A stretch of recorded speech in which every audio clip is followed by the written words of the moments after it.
Já tô online. Só chamar agora o Dr. Walker.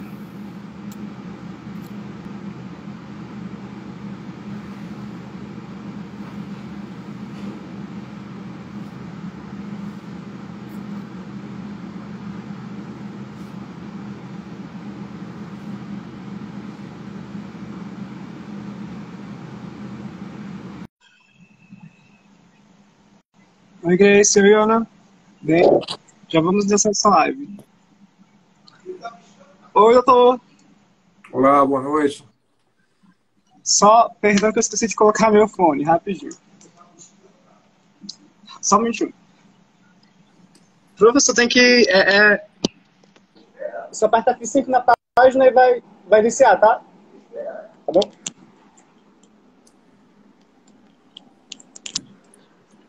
Peraí. Professor James? Olá, boa noite. Oi, boa noite. Agora sim estou conseguindo ouvir bem o senhor. Prazer, primeiramente. Meu nome é Luiz Felipe. Nós já nos falamos pelo WhatsApp, né? E eu sou aluno do 5º semestre da FRR. E é um prazer tê-lo conosco. Quero desejar primeiramente boa noite. Boa noite, pessoal que está entrando. Boa noite a todos e a todas.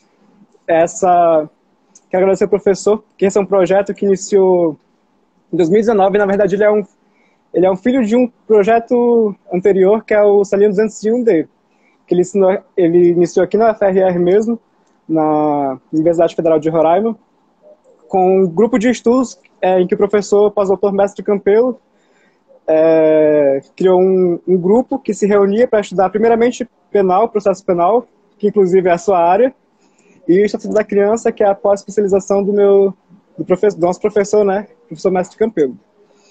E só que durante a pandemia, pelo distanciamento social, nossos encontros passaram a ser pelo Google Meet, né? E nisso iniciou o Canja com Direito, professor, que a cada mês a gente promove uma aula magna com uma personalidade do meio jurídico, como o senhor, e nós criamos nosso Instagram para que 3 dias antes nós fizéssemos uma entrevista com o palestrante, para que a gente conhecesse um pouco mais sobre sua trajetória acadêmica, mas também sobre sua trajetória jurídica, e não fica aquela coisa muito fria, muito técnica de uma aula magna. E é um prazer ter o senhor, Dr. James Walker. Eu pesquisei o professor, desde que o professor Campelo falou que o senhor ia ser nosso palestrante, eu pesquisei muito sobre o senhor, e como amante não só do direito, mas também das ciências criminais, é uma honra tê-lo aqui como nosso convidado. E, primeiramente, você quer se apresentar ou posso lhe apresentar? O que você acha? Vai ser bem informal, não se Fica à preocupe. vontade. Fica à vontade, Felipe. Você Perfeito, conduz. perfeito. Galera, boa noite a todos e a todas. O Dr. James Walker, ele em janeiro completou 30 anos de advocacia criminal, correto, professor? E 29 anos como professor em processo penal. Ele tem especialização em processo penal e pós em direito penal e compliance, além de mestrado e atualmente doutorando em ciências jurídicas pela Universidade Autônoma de Lisboa. E ele tem um currículo enorme, vocês vão conhecer melhor durante a aula magna, mas é importante falar que ele é o conselheiro da OAB do RJ, do Rio de Janeiro, e presidente da ANACRIM, a Associação Nacional da Advocacia Criminal. E é um prazer recebê-lo novamente, doutor. Perdão pelo nervosismo, porque estava esperando muito por essa live, estava muito ansioso. Meu colega que faz as lives, o José, ele teve um contratempo, estou substituindo ele, então mando um abraço aí para ele, está nos assistindo. E vamos para a primeira pergunta. Mas antes, espera aí, Felipe, por favor. Sim. Antes de irmos para a primeira pergunta, eu quero te dizer que você está indo muito bem. Eu tenho certeza que o José se sairia muito bem, mas você não está decepcionando em nada o José, muito menos a mim. Você está se saindo muito bem E não há nenhum Uhum. motivo para ficar nervoso. Quem tem que ficar nervoso aqui sou eu, não você. Mas então você está Não, indo que é isso, muito professor. bem e eu gostaria já de pontuar de início que você está indo muito bem e lhe parabenizar pela tua condução até aqui. Agora vamos lá, vamos continuar. Nossa, uma gentileza, doutor. Muito obrigado. Bem, a primeira pergunta que eu separei para o senhor é quem é o Dr. James Walker? E por que o senhor escolheu a carreira jurídica e, consequentemente, a advocacia criminal? Por favor, doutor. Bom, inicialmente, vocês estão me ouvindo bem? Estão me ouvindo bem, Felipe? Sim, perfeitamente. Tá. Bom, inicialmente, eu gostaria de agradecer o gentil convite que me foi feito na pessoa do professor doutor Mauro Campelo, meu querido amigo, meu colega de doutorado lá em Portugal, ele que está agora também iniciando doutorado aqui no Rio de Janeiro, na UERJ, na Universidade do Estado do Rio de Janeiro. Isso. Um amigo de longa data, uma pessoa a quem eu admiro profundamente e que me fez esse convite muito mais por gentileza e por amizade do que por qualquer outro atributo que eu possa deter. Mas é uma honra muito grande, é um prazer e uma alegria estar aqui falando para o público da Universidade Federal de Roraima. Já estive em Roraima, pretendo voltar em breve e eu entendo e enxergo esse projeto de vocês como um projeto extraordinário, porque permite essa interlocução dos estudantes de Roraima com o restante do Brasil, para que professores, estudantes, interessados, Sim. pesquisadores, cientistas da nossa área possam, de alguma forma, estabelecer essa interface, essa interlocução que, para o mundo jurídico, para o mundo acadêmico, é extremamente importante. Então, eu fico muito grato com o convite, Felipe. Na pessoa do Mauro, eu faço um agradecimento a todos vocês por essa gentileza de me convidarem. Repito, muito mais pela amizade que o Mauro tem por mim do que por qualquer outro atributo que eu possa guardar subjetivamente. Você perguntou, então, quem é o James Walker e por que eu escolhi a área jurídica. Bom, falando de mim, eu sou advogado criminalista, como você falou. Esse ano eu completei 30 anos em janeiro de advocacia criminal. Eu tenho Sim. 53 anos e sou um pesquisador, sou um eterno estudante das ciências jurídicas. Embora tenha ingressado na faculdade em 1986, eu nunca mais parei de estudar, e esse é um conselho, uma orientação que eu dou a todos aqueles que querem atingir um bom patamar, um bom lugar no mundo jurídico, no cenário jurídico. Jamais pare de estudar, porque o direito é muito dinâmico, tão dinâmico quanto É a verdade. vida, e essas mudanças que acontecem permanentemente devem ser percebidas, analisadas e estudadas por todos nós, para que nós não estejamos distanciados do que é a realidade, tanto da advocacia prática quanto da percepção metodológica, acadêmica, científica daquilo que nós aplicamos na prática.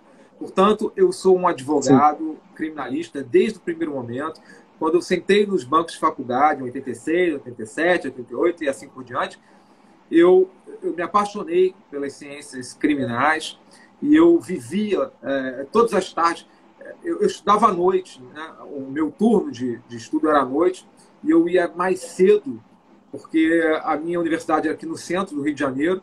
Eu ia mais cedo para ficar nos tribunais do júri, observando aqueles tribunos daquela época, né? Aham. Final da década de 80, aqueles grandes tribunos aqui do Rio de Janeiro, né? Nomes extraordinários, né?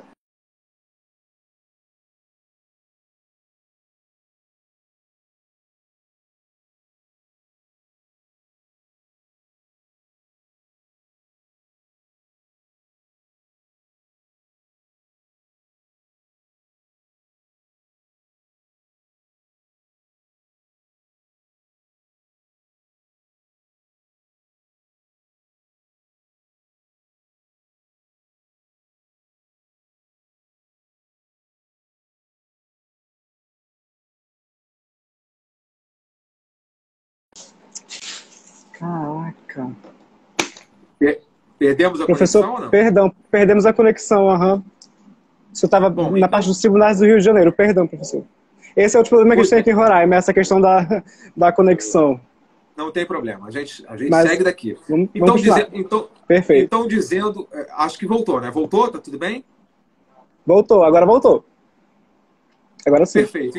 Então dizer que eu, desde muito cedo, eu frequentava os tribunais de júri e ficava ali apaixonado por tudo aquilo, pela composição cênica do tribunal, e aquilo, de certa forma, me apaixonou.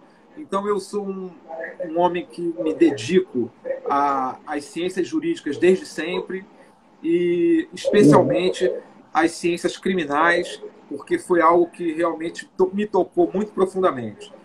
Porque eu escolhi o caminho jurídico, porque eu escolhi essa profissão, porque eu escolhi esse caminho das ciências jurídicas. Ora, porque eu, desde muito cedo, eu não sei se eu tenho talento. Quem deve eventualmente avaliar talento ou não são os meus clientes, são os outros atores do sistema de justiça criminal, mas eu segui a minha vocação. E qual era a minha vocação? E eu entendo que é a minha vocação até hoje. A minha vocação é a vocação para defender pessoas. Eu não consigo ver uma injustiça e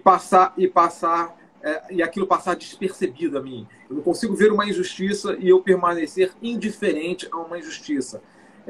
Não quero me colocar na posição de herói, não absolutamente, mas eu entendo que quando nós emprestamos as nossas vocações, a nossa coragem, a nossa vontade, a nossa disposição, no sentido de fazer justiça, nós humanizamos as relações e nós nos tornamos seres humanos melhores. Portanto, essa é a minha vocação. Defender pessoas que eventualmente estejam sendo injustiçadas. Por isso, é a minha escolha de seguir pelas carreiras jurídicas. Tá bom, Felipe? Perfeito, professor. E nesse contexto mesmo da sua área, da sua vocação, como é a vida de um advogado criminalista no Rio de Janeiro? E também gostaríamos de saber se o senhor já atuou em outro estado ou se o seu âmbito sempre foi o Rio de Janeiro, o seu estado natal. Vou começar a responder de trás para frente. Perfeito. O nosso escritório ele tem atuação nacional. Hoje, e até é curioso você me perguntar isso, porque nós fizemos uma verificação no escritório semana passada. Claro que nós temos um sistema de acompanhamento processual, que é um sistema automático e tal, mas eu pedi para uma pessoa verificar para mim em quantos estados nós estávamos nesse momento. E nós estamos com demandas em 21 estados nesse momento. Então, nossa, quase o Brasil todo. 21 estados mais o Distrito Federal. O Distrito Federal. Nós estamos em 22 unidades da federação, 21 estados e o Distrito Federal atuando fortemente. Quando eu digo nós estamos, significa dizer que nós temos, nesse momento, processos tramitando em que nós estamos efetivamente atuando. Então, são muitos processos, muitos clientes em quase todos os estados. Você perguntou como está a advocacia criminal no Rio de Janeiro. Eu acredito que ela esteja muito parecida com o restante do Brasil. O Rio de Janeiro costuma ser uma vitrine, um pouco o termômetro do Brasil. Sabe? É verdade, exatamente. As pessoas dizem isso e faz algum sentido isso. O Rio de Janeiro é muito reflexo do Brasil, né? É uma cidade cosmopolita, tá entre as 15 maiores cidades do planeta Terra, o Rio de Janeiro. O Rio de Janeiro é uma cidade que recebe carinhosamente pessoas do Brasil inteiro. Portanto, como os americanos chamam, é um melting pot, é uma mistura, né? Muito grande. É uma cidade acolhedora, que as pessoas chegam aqui e são recebidas como se cariocas fossem. Então, o carioca não faz essa distinção. Então, tem essa característica, né? O Mauro Campelo, o professor Mauro Campelo, é carioca, aqui do Rio de Janeiro. Sim. Ele está há muitos anos em Roraima, né? Mas ele é carioca. Carioca e flamenguista, né? Muito exatamente. Flamenguista, aliás. O senhor também é flamenguista? Não, ninguém é perfeito. Ninguém é perfeito. Eu me sinto mal, porque é flamenguista. Eu sou tricolor das Laranjeiras.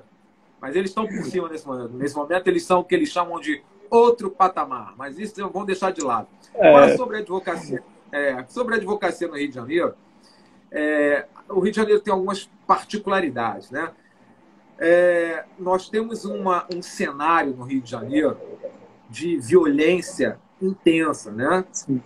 Atuação de crime organizado, seja do tráfico de drogas, aquele tráfico que está presente nas comunidades. Nós somos aqui, falando especificamente da cidade do Rio de Janeiro, nós somos uma cidade formada por muitos morros, né?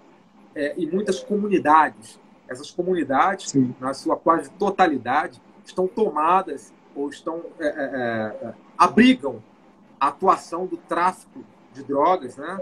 Crime organizado. Outras áreas onde o tráfico não está ali preponderantemente, nós temos a atuação de milícias. Então, hoje, o crime organizado das milícias também está muito presente nas comunidades, e isso faz com que a demanda criminal no Rio de Janeiro seja muito intensa e muito grande. Portanto, há diversos nichos de atuação da advocacia criminal. A advocacia criminal do tráfico, a advocacia criminal da contravenção, e a contravenção do Rio de Janeiro, mais especialmente o jogo do bicho, é famoso no Brasil inteiro, né? O jogo do bicho é famoso. É verdade. Os contraventores que estão à frente das escolas de samba do Rio de Janeiro, isso é algo até meio folclórico, há um certo romantismo nisso, mas não deixa de ser uma parte de atuação criminosa, porque dentro disso tem lavagem de dinheiro, tem organização criminosa, então há diversas outras facetas da atuação criminosa nisso aí. Então, a advocacia criminal do Rio de Janeiro é muito intensa e ela tem uma pluralidade de atuação. Eu atuo de 15 anos para cá, nesses meus 30 anos de advocacia criminal, eu atuo muito mais intensamente no direito penal econômico, ou seja, nos maxi-processos, nas mega-operações, naquelas operações que dizem respeito à corrupção, lavagem de dinheiro, organização criminosa, evasão de divisas, os crimes contra a ordem tributária, contra a ordem econômica e financeira, crimes fiscais, crimes ambientais, crimes corporativos de um modo geral, então, crimes empresariais. Essa é a fatia de atuação que eu me especializei nos últimos 15 anos, muito embora o nosso escritório faça qualquer ramo da advocacia criminal. Nós temos aqui uma equipe grande, uma equipe formada por profissionais muito capacitados, mas que atuam nas diversas áreas, mas eu, particularmente, tenho me dedicado, tenho me debruçado mais especificamente nessas áreas do direito penal econômico. Perfeito, professor. Agora, voltando mais para essa especialização criminal, só para melhor entendimento, porque nós esse mês entraram os calouros da nossa faculdade, né? Assim como as outras faculdades, que não é só a FRR que participa, são os estudantes da Catedral, Atual, Universidade Estadual, é um misto de estudantes de Direito e de Ciências Humanas em geral, além dos operadores de direitos, advogados, promotores que assistem nossas lives, mas voltado para os nossos calouros. O direito ele tem as especialidades, né? Penal, civil, trabalhista. O senhor se especializou, como o senhor falou, nessa área criminal, mais voltada para a questão do colarinho branco, dos crimes financeiros, né? Mas como o senhor analisa, de uma forma geral, o advogado criminalista, principalmente aquele que está na defesa, como o senhor, nesses últimos 30 anos? Porque o senhor, desde a década de 90, está na área criminal. Eu só acredito, não só na parte econômica, mas na parte de respeito às nossas prerrogativas, que é um ponto que eu vejo que o senhor debate muito nas suas palestras, que de vez em quando de vez em quando não, mas atualmente, né, nós temos tido certos empecilhos para que essas prerrogativas sejam respeitadas.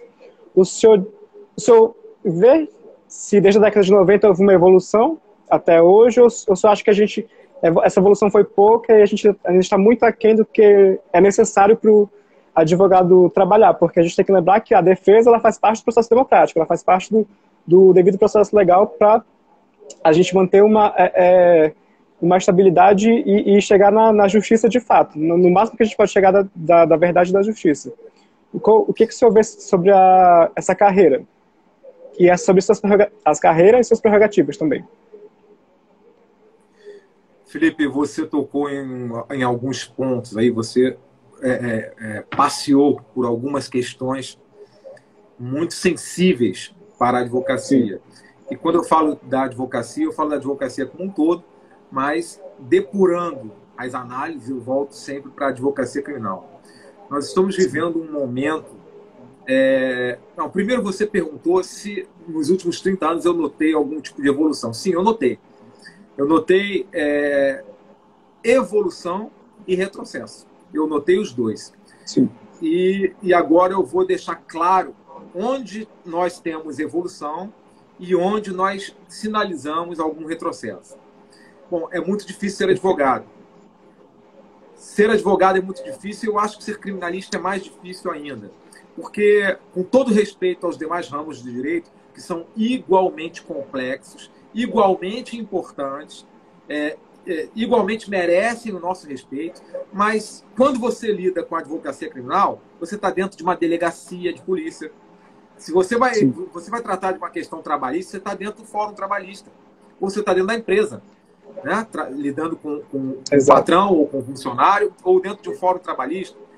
Não é por isso que não ocorram violações. Ocorrem sim, evidentemente que ocorrem. Mas você está num ambiente que é um ambiente jurídico, que é um ambiente de pessoas que estão ali para resolver problemas da forma mais civilizada possível. Quando você está num ambiente de delegacia, em que pessoas eventualmente sacam uma arma, onde algum tipo de agressão eventualmente ocorre, agressão física, agressões verbais o tempo todo. Quando você se dirige a um presídio, que é um ambiente, primeiro, absolutamente insalubre, é um ambiente perigoso, um ambiente carcerário, um ambiente tenso. Parece que o ar ali é muito denso, sabe? Então, nesses ambientes, as coisas se tornam cada vez mais pesadas, cada vez menos palatáveis. Portanto, eu vou pontuar aqui os dois momentos em que eu assisto um pouco de evolução e um pouco de retrocesso. É evidente que nos últimos 30 anos nós tivemos avanço, sobretudo na esfera normativa, na esfera legal, porque eu ainda estudava quando foi promulgada a Constituição Cidadã, a Constituição de 1988. Essa Constituição trouxe no seu bojo a advocacia como uma profissão, uma atividade essencial à administração da justiça. Está lá no artigo 133 da Constituição que a advocacia é essencial à administração da justiça e o advogado é inviolável nas suas palavras e manifestações no exercício da advocacia. Portanto, nós temos ali uma garantia constitucional do exercício livre e respeitado da nossa profissão. Então, esse é um ponto super positivo, que veio inserido na Constituição de 88. Para além disso, nós tivemos uma série de regramentos infraconstitucionais que vieram, de alguma forma, conformar a ideia das nossas prerrogativas. Especificamente, eu falo da Lei 8.906 de 94, que é o Estatuto da Ordem dos Advogados do Brasil, estatuto que prevê as nossas prerrogativas. Você que é estudante de direito, você que está começando agora, se você tem dúvidas do que seja prerrogativa, prerrogativa é o conjunto de normas. Prerrogativa é o conjunto de normas. Eu lembro que... Isso. Eu não expliquei para os calouros, porque tem muitos calouros... exatamente. Tem, eu sei que tem. Então, você que é estudante e fica se perguntando quais são as nossas prerrogativas. Bom, em primeiro lugar, onde é que elas estão?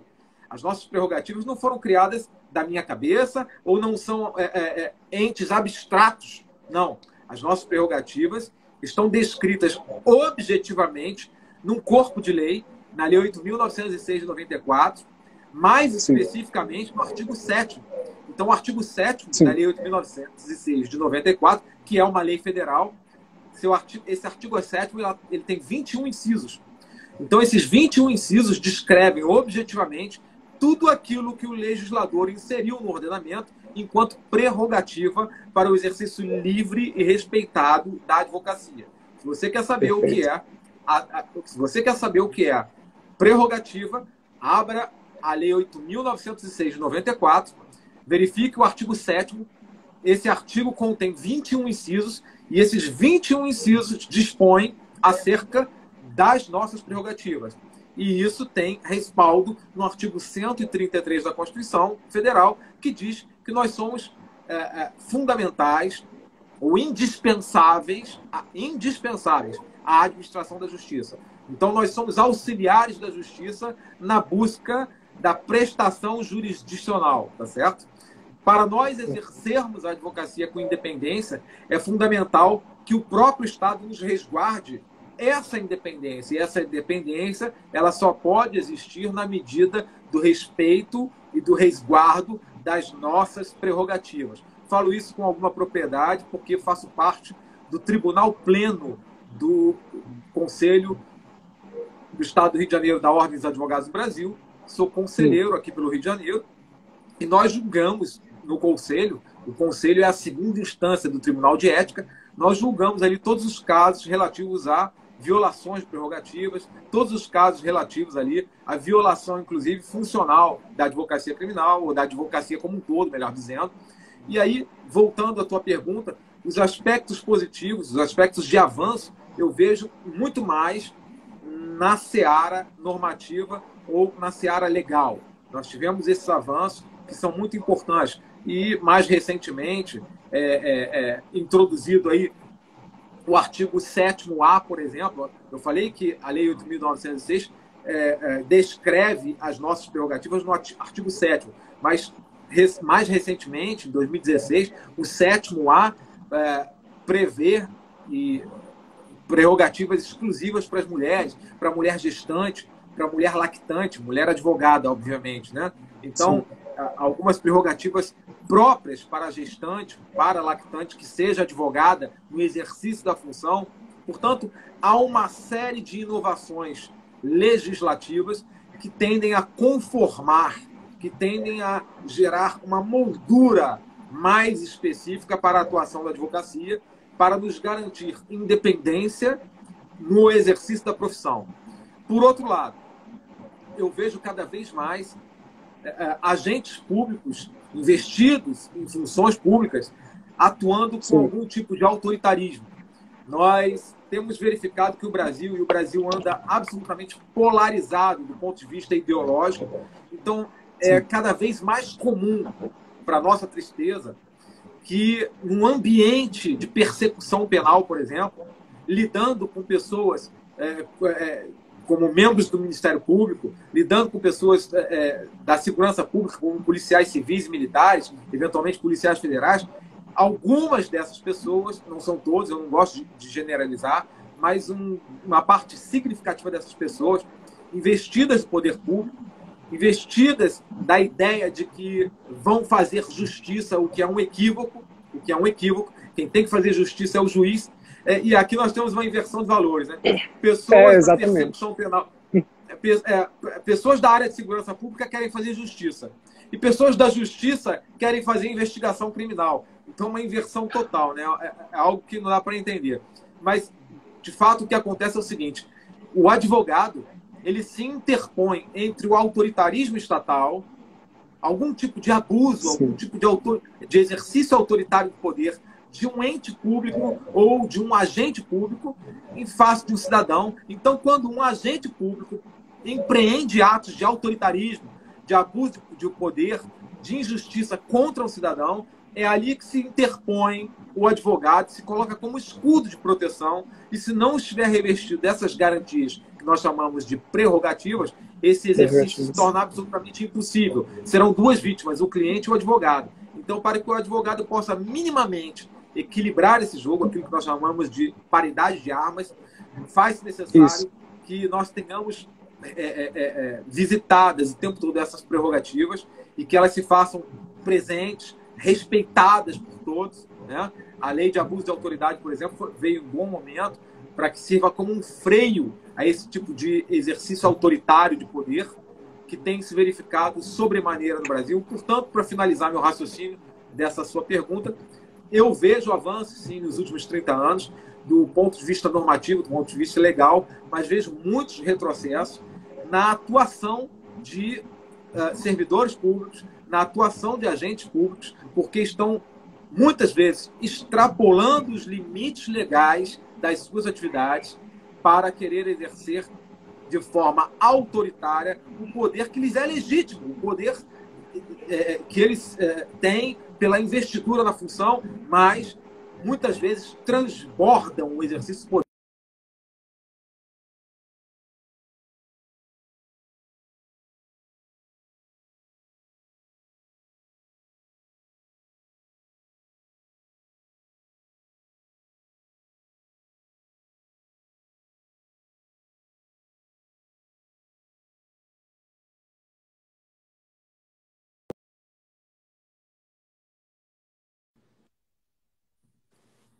Professor, perdão, caiu de novo. Caiu, sim. voltou? Isso, voltou. Peraí, pronto, Vamos lá. voltou. Sim, sim. Você pode continuar onde o senhor estava na parte dessa questão dessa cultura que a gente Bom, tem. então, eu finalizo dizendo exatamente isso. Que os dois pontos fundamentais que eu posso destacar são, no que diz respeito ao avanço, eu pontuo, eu sinalizo no campo normativo, no campo legislativo, nós tivemos sim avanços para resguardar a atuação livre e independente da advocacia, sobretudo com leis como a Lei 8.906 de 94, mais recentemente a Lei de Abuso de Abuso de Autoridade, autoridade. Uhum. e outras tantas. E no ponto de vista, no ponto das relações intersubjetivas, interpessoais, eu vejo uma deterioração da interlocução, dessa interface entre a advocacia e os agentes públicos, porque nós estamos vivendo um momento de extremo punitivismo, um momento de extremo autoritarismo, e isso tem se reverberado na sociedade, e muitas pessoas, eventualmente investidas de poder, querem exercer de forma autoritária esse poder e fazem transbordar os limites legais das suas atuações e das investiduras dos seus cargos. É nesse momento que o advogado se coloca entre esse abuso de poder e o cliente, o cidadão que está sendo violado. Portanto, é nesse ponto que eu vejo que há muito retrocesso, ou seja, quase uma legitimação, uma vulgarização, uma naturalização do abuso de poder no Brasil. Daí a necessidade de uma lei para coibir o próprio abuso de poder. Como eu tenho um professor aqui, que é nossa vice-presidente da OAB, a doutora Clarissa Vencanto, e ela fala justamente sobre essa questão das prerrogativas, e ela fala que ela sempre nos põe para lembrar que a história é cíclica, né? E parece que a gente ainda tem aquela cultura autoritária do passado, parece que a gente não conseguiu ainda superar a dita frase, você sabe quem eu sou, que tem até um livro sobre essa questão da cultura do autoritarismo, e que, por muitas das vezes, como nós já falamos aqui, ela prejudica o papel do advogado criminalista. E acho que foi nesse contexto, né, doutor, que a Anacrim surgiu, né? Justamente para defender nossas prerrogativas, para promover palestras, defender a advocacia criminal. E eu vi nas palestras da TV Anacrim, pessoal, só para avisar, a Associação Nacional da Advocacia Criminal, ela tem um canal no YouTube, né, TV Anacrim, tem diversas palestras lá, e duas palestras especificamente, aliás, três, né, a sua e de dois professores que eu adoro muito, que é o professor Cacai, que é o professor Antônio Carlos Almeida de Castro, que é tipo um dos maiores advogados criminalistas do país, e o Dr. Daniel Streck, de Hermenêutica Jurídica. Tem palestras maravilhosas dele. Eu sou muito fã do professor Daniel Streck, principalmente de um projeto que eu conheci dele, que é Literatura e Direito. E são caras sensacionais, além de outros profissionais lá ótimos.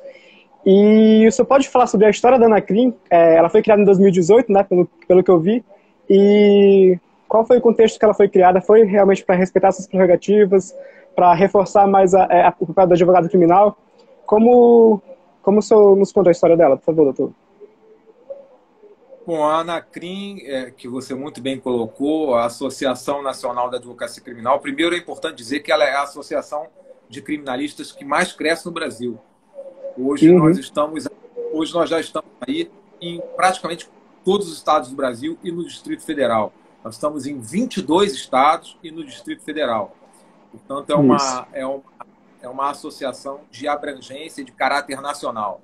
Ela foi criada realmente a partir da reunião de diversos advogados criminalistas aqui no Rio de Janeiro, quando nós percebemos que havia uma lacuna, um hiato de representatividade da advocacia criminal, justamente porque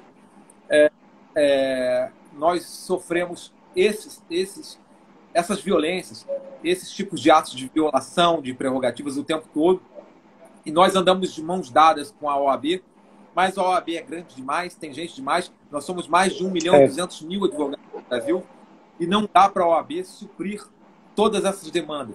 Portanto, como há em outras áreas grandes associações, como a Associação Nacional dos Advogados Trabalhistas, como há o IBDFAM para os advogados de área de família e tantas outras associações importantes, nós temos, então, agora a Anacrim, desde 2018, exercendo um papel fundamental de defesa de prerrogativas, valorização da advocacia, investigação acadêmico-científica para melhorar o nível cada vez mais da advocacia, ou seja, permitir aos criminalistas uma evolução de seus conhecimentos teórico-acadêmicos, para que nenhum advogado criminalista se sinta defasado em relação às novidades, às mudanças, né, normativas, legislativas e do exercício efetivo da advocacia.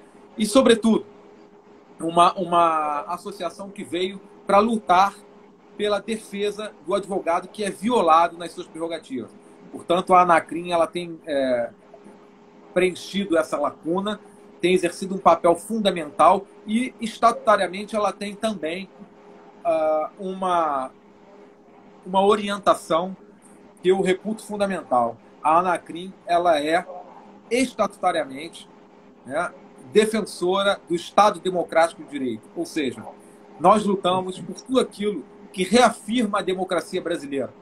Não é só o exercício livre e independente da advocacia criminal, mas todas as questões que, de alguma forma, podem violar, diminuir ou mitigar esse estado de independência e soberania da população e da sociedade brasileira, que é o Estado Democrático de Direito.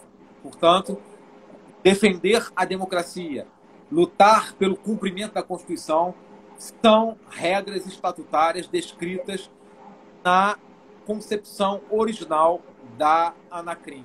Você falou aí de queridos amigos meus, dois grandes amigos meus, amigos pessoais meus. Você falou aí do pai, Antônio Carlos de Almeida Castro, um dos maiores criminalistas do Brasil. Reconheço, é isso mesmo. Concordo com você. Cacai é um grande amigo.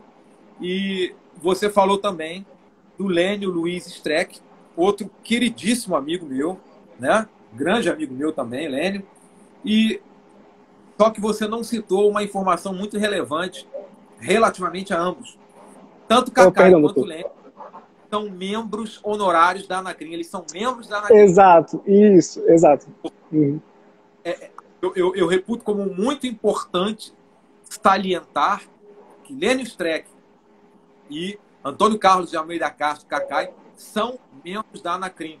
E a qualquer pedido e a qualquer chamado, eles estão sempre dispostos a palestrar, a ministrar aulas para membros da Anacrim, a participar dos nossos eventos. Nós tivemos que suspender os eventos presenciais, obviamente, em razão da pandemia. É muito importante o digital. Nós acreditamos na ciência, quanto isso é importante. Atingimos no sábado a terrível, a inimaginável marca de 500 mil de mortos no Brasil, né? Os responsáveis por isso, mais cedo ou mais tarde, responderão pelos seus atos ou pelas suas omissões. Mas o importante dizer, importante salientar, o fundamental salientar, é que esses professores, que tanto quanto nós têm compromissos com o Estado Democrático de Direito, eles são membros da Anacrim. E aqui eu gostaria de falar algo relativamente ao ensino jurídico, porque você citou dois grandes amigos, mas que antes de serem dois grandes amigos, são dois grandes professores. E exatamente, esses dois... isso. E como eu estou falando para um público que é basicamente um público de estudantes, eu gostaria de pontuar uma questão que eu peço, por favor, que vocês esvaziem qualquer pré-conceito em relação ao que eu vou dizer. Mas que vocês entendam isso como uma crítica construtiva.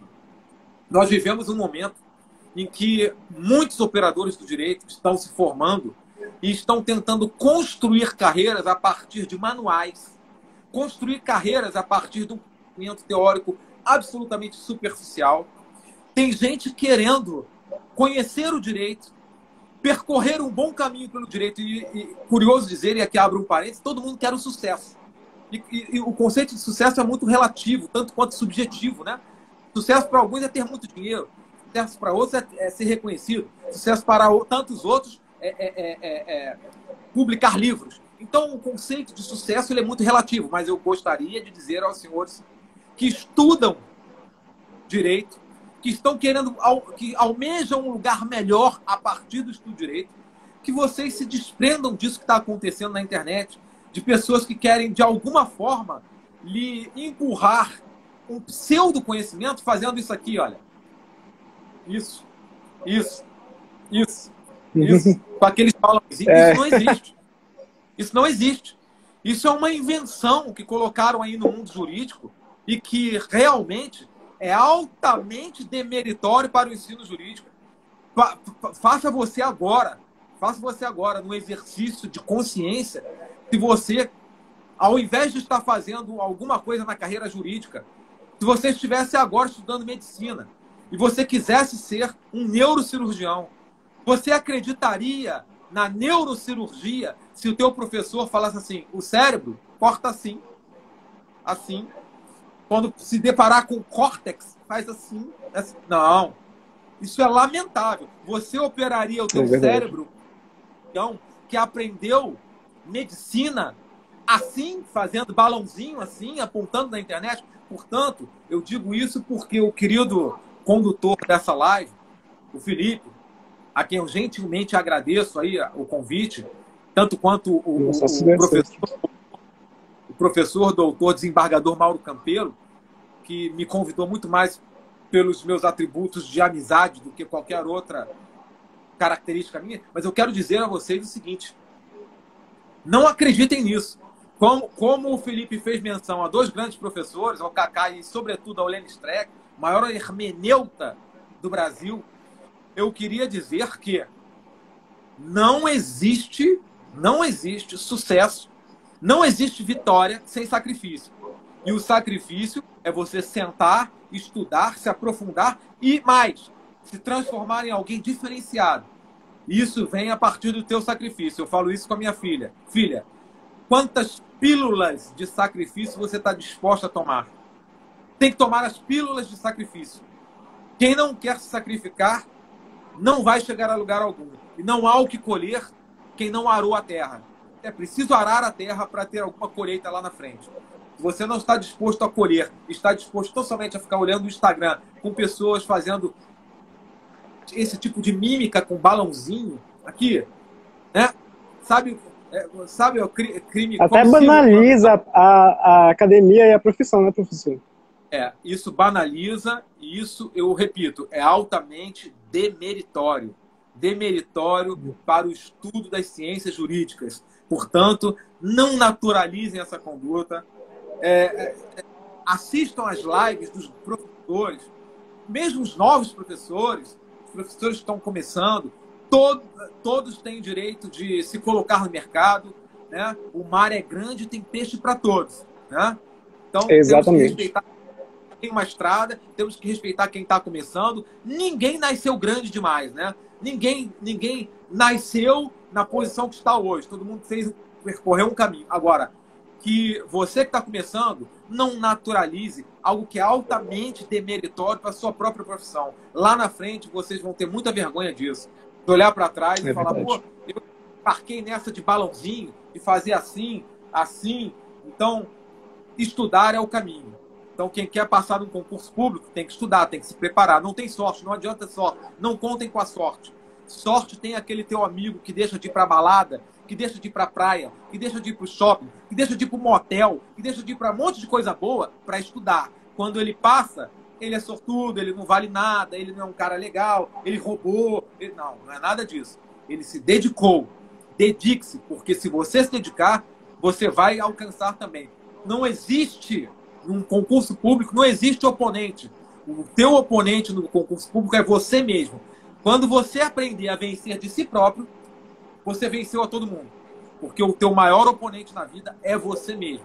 É vencer a preguiça, é vencer a morosidade, é vencer a falta de amor próprio, de autoconfiança, de autoestima. Quando você começar a entender, a internalizar a ideia de que o teu oponente é você mesmo, você se torna um vencedor, vai se tornar um campeão. Então, relativamente a isso que você falou, Felipe, é muito importante deixar pontuado. Esses professores devem ser respeitados, são meus grandes amigos, e o ensino de direito, a academia jurídica brasileira, não comporta mais esse tipo de coisa, que é altamente demeritório. Não se deve, nem por brincadeira, tentar ensinar o direito assim, olha, balãozinho. Você sabe o que é o comissivo próprio, comissivo por omissão? É balãozinho. Aqui. Isso é algo altamente demeritório ao ensino jurídico e para todas as carreiras jurídicas. Você nunca vai ver um juiz de balãozinho, um promotor de justiça, um delegado. Acabou de entrar aqui, botou muito bom, doutor Antônio Ricardo, meu querido amigo, delegado de polícia aqui do Rio de Janeiro, acabou de colocar isso aqui. Você não vai ver essa turma que chegou a um bom ponto, a algum bom lugar, fazendo balãozinho. Não, isso não existe. Essas pessoas sentaram e investiram horas e horas e horas de estudo para chegar onde estão. Agora vem alguém querer vender balãozinho no Instagram. Isso é altamente demeritório. Perfeito, professor. Se for cirúrgico nas nossas pontuações. Agora vem para a pergunta que eu estava mais ansioso para, principalmente para quem gosta de assistir as repercussões político-jurídicas do nosso país, os grandes julgamentos, que é a pergunta número 6. O senhor, doutor, foi um dos advogados criminalistas que atuou no julgamento, salvo não me engano, da 10ª fase da Operação Lava Jato, que ela ficou conhecida nacionalmente e internacionalmente, e não só de hoje, mas hoje já se comprova que ela apresentou muitas falhas, desde imparcialidade pelo magistrado e aberrações jurídicas como as delações premiadas, que o senhor até explica numa palestra sua que ela veio do plea bargain, né? Plea bargain lá dos Estados Unidos, que é aquela negociação, e ela veio para cá e essas delações foram muito usadas como provas concretas e não como um meio de prova na investigação, no processo, né? Lembrando que essa fase de delação, ela na verdade, ela é pré-processual, não é nem o juiz que faz o julgamento, é o Ministério Público. E no meio desse contexto que foi Lava Jato, o que o senhor pode nos contar um pouco sobre a sua experiência nesse caso tão emblemático, que está na história do nosso país e vai ficar para as futuras gerações? Bom, querido Felipe, você citou aí a nossa atuação na 10ª fase, mas, na verdade, nós ingressamos na Lava Jato, eu, particularmente, meu escritório, nós ingressamos na 2ª fase, bem no comecinho da Lava Jato, isso ainda em dezembro de 2015, não esqueço. Foi ali que nós efetivamente começamos, com 2 clientes, pai e filho, os 2 empresários, né? E aí, depois da 2ª, nós atuamos na 9ª, na 2ª, na 9ª, na 10ª, 18ª, 19ª, 20ª e 21ª. Nós temos 17 clientes na Lava Jato até hoje. São 17, não somos o Cacai que tem 40, mas temos 17. E o nosso escritório tem atuado fortemente em quase todas as grandes operações do Brasil, na Greenfield, na Zelotes, que o Lula acabou de ser absolvido na Zelotes, enfim. E eu posso dizer o seguinte, isso que nós chamamos de maxi-processo permite, justamente em razão do tamanho das operações, que envolve muita gente, tanto de um lado da percepção penal, quanto do outro lado dos investigados. Então, há sempre transbordamentos dos limites legais. Ou seja, nós temos uma série de práticas que transbordam a legalidade. E, quando isso acontece, dá margem para que as defesas requeram, e mais na frente o judiciário reveja, porque o processo é de natureza cognitiva, ou seja, é conhecimento puro, né? Então, é fundamental que a gente observe esse transbordamento, porque isso vai gerar, sim, uma série de nulidades. Na Lava Jato, a coisa veio desde o primeiro momento. Por quê? Logo no primeiro momento, as defesas perceberam que havia um conluio, porque não era algo velado, não, Felipe. Isso fique muito claro a você e a todos que assistem essa live. Não era algo simulado, não. Era na cara, era aberta, era de forma aberta, né? Que o da causa, lá na 13ª Vara Federal de Curitiba, ficava de conluios com o Ministério Público, né? Hoje, de conhecimento comum, eu estou falando aí, sim, do ex-juiz Sérgio Moro, com toda a força-tarefa lá, com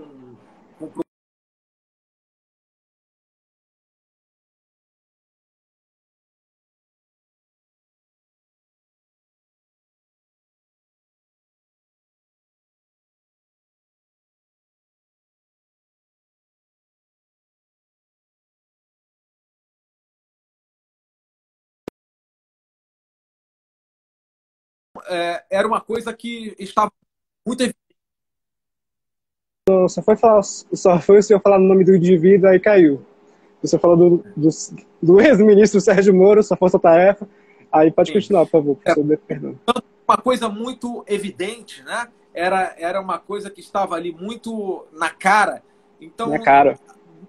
Uma parcela da advocacia criminal que lá atuava, eu, Cacai, Toron e tantos outros, Zanin e vários advogados, nós denunciamos isso a todo tempo.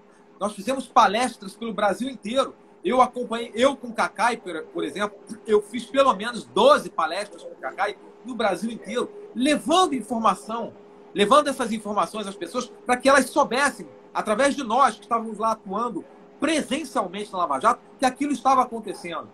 Eu faço parte como coautor de um livro, o livro é Lula, uma sentença anunciada, né? Não sou petista, que fique muito claro. E eu, tanto quanto você, ninguém mais do que eu quer o combate à corrupção. Eu quero o combate à corrupção, mas não a todo custo, não a todo preço, não em detrimento da Constituição Federal. A Constituição não matando a nossa democracia, né? Exatamente. Porque o direito que não resguarda ao nosso adversário não nos resguardará. Não me interessa quem seja Lula ou Bolsonaro. Me interessa que, seja qual for a acusação e sobre quem recai essa acusação, devem ser resguardados os limites do... Oi, Felipe. Professor, perdão de novo. A nossa internet tem internet de Boa Vista em geral, né? De Roraima em geral tem um sério problema. Agora voltou ao normal, tive que reconectar aqui. Sim, temos que respeitar o limite do process of law, porque senão a gente não respeita, se a gente não respeita as nossas bases constitucionais, o nosso princípio republicano, uma hora isso acaba voltando contra nós mesmos. Pode continuar, professor, perdão pela Exatamente. Bom, para arrematar essa ideia, o que se viu na Lava Jato foi um show de horrores a partir da mitigação dos direitos e garantias fundamentais da Constituição. Não foram respeitadas ali toda a principiologia do processo penal democrático. Portanto, o processo penal com fincas, com amarras acusatórias, ele foi desvirtuado e isso é uma característica que nós temos que tentar reverter. Nós estamos muito atrasados relativamente à perspectiva processual da América Latina. Se nós formos aqui ao lado no Chile, por exemplo, existem avanços que são de nos causar muita inveja, a questão, pelo menos, sobretudo, para falar o mínimo, né? A questão do juiz de garantias, que já é uma realidade há longo tempo no Chile e aqui não avança de forma alguma. Então nós temos, justamente por isso, esse tipo de perspectiva de violação de direitos na persecução penal. Você tocou num ponto específico que eu falei numa outra palestra muito sobre a delação. Eu me recordo, Felipe, em 2010, eu fiquei um tempo estudando nos Estados Unidos toda a questão do direito penal econômico. Em 2010, olha, nós estamos em 2021, tem 11 anos isso. Sim. E em 2010, pouco se falava, ou quase nada se falava, da perspectiva de colaboração premiada no Brasil. A colaboração veio muito depois, sobretudo com mais força com a Lava Jato, que é de final de 2014, início de 2015, né?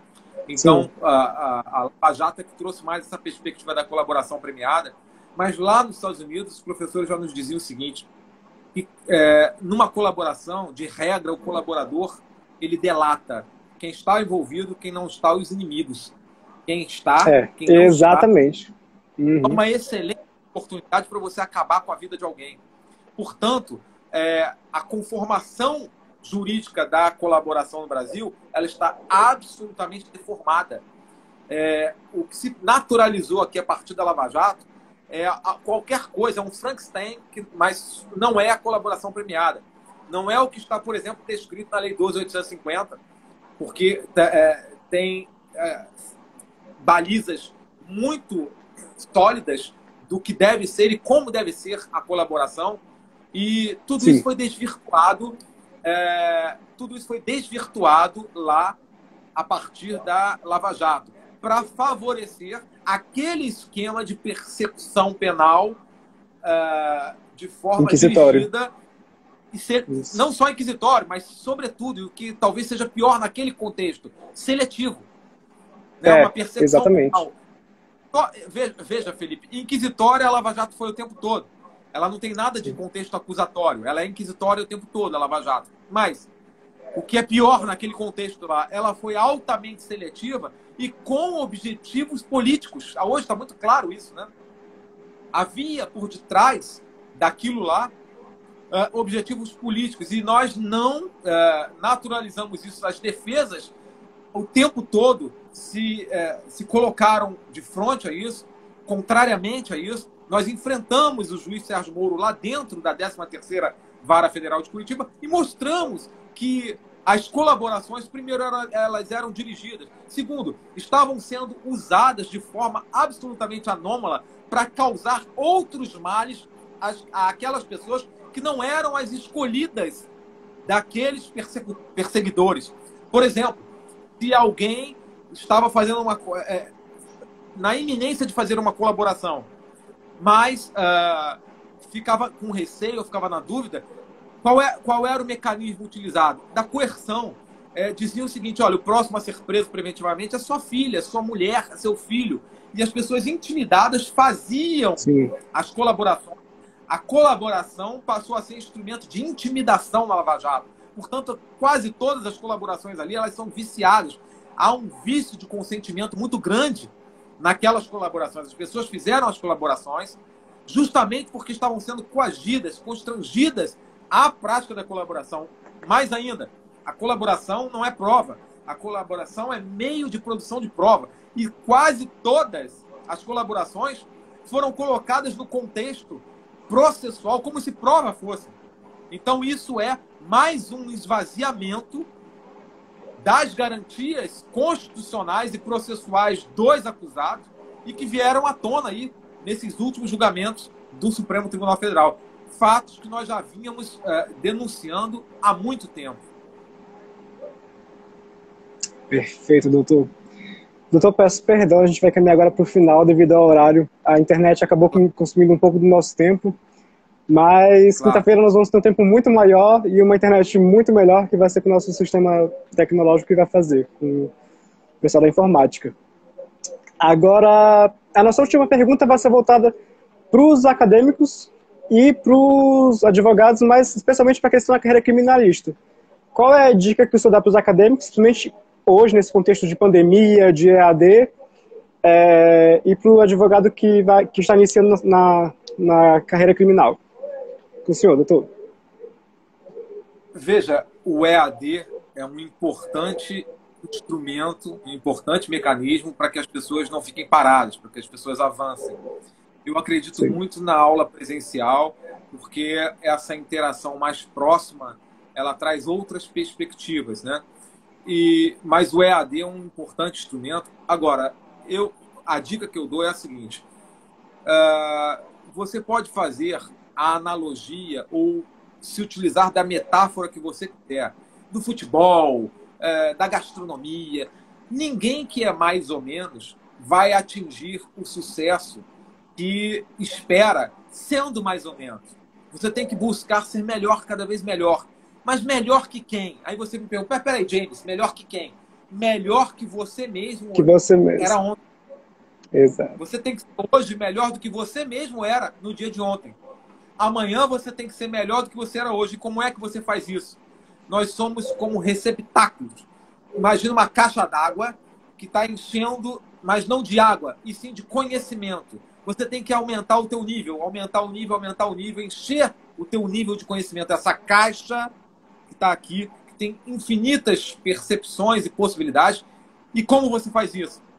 Se dedicando, estudando. E eu acho que a palavra de ordem nisso é disciplina. Quem não tem disciplina não chega a lugar algum. Você tem que ser alguém disciplinado.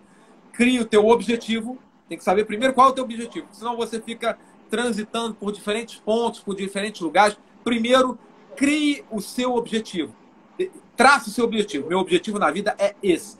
Criou o teu objetivo, agora você tem que construir a possibilidade de alcançar o teu objetivo. E você só vai alcançar o teu objetivo se você tiver como norte na tua vida a palavra disciplina.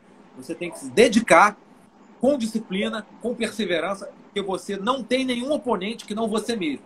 Teu único oponente na vida é você mesmo. E se você quiser, você vai alcançar, você vai conseguir. Dedique-se, busque as melhores informações, beba nas melhores fontes. Nós temos juristas extraordinários no Brasil, extraordinários. Busquem dessas fontes e vocês vão se colocar num patamar elevado e certamente vão alcançar tudo aquilo que vocês desejam, tá bom? Obrigado pelo convite aí, Felipe. A você, ao professor doutor Cabelo e à Universidade Federal de Roraima. Eu que agradeço. Inclusive juristas como o doutor James Walker, que nós temos aqui sua obra. Aqui, inclusive, autografada, doutor. Assim, eu queria falar mais sobre ela, só que infelizmente o tempo não vai dar, mas futuramente, quem sabe, numa próxima entrevista. E, perdão, ele interrompi, doutor, pode continuar, perdão. Por causa do delay. Isso, obrigado. Fiquei feliz de ver meu livro aí em Roraima. E na primeira oportunidade que eu tiver, eu faço questão de dar um pulo aí para dar um abraço em todos vocês. É isso. Com certeza, é isso. Professor, muito obrigado mais uma vez por ter aceito nosso convite. São Paulo, estou pedindo aí para mandar para São Paulo. Todo mundo de São Paulo, Santa Catarina, que está assistindo. Sim.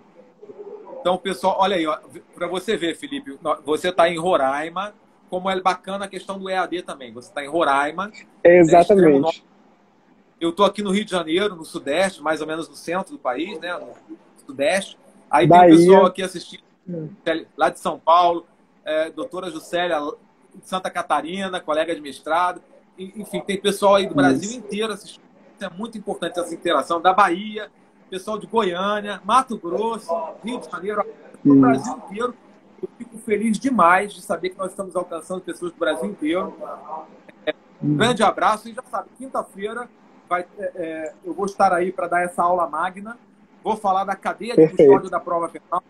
Né? Vamos falar muito do devido processo, vamos falar muito das questões de violações de provas, da prova ilícita, da manutenção da cadeia de custódia, tá certo? Vai ser muito bom, tá bom? Perfeito. E só para lembrar o pessoal, o link da inscrição tá na nossa bio do Instagram, tá? O pessoal faz inscrição pelo Event3, aí vai receber por e-mail o link da nossa palestra.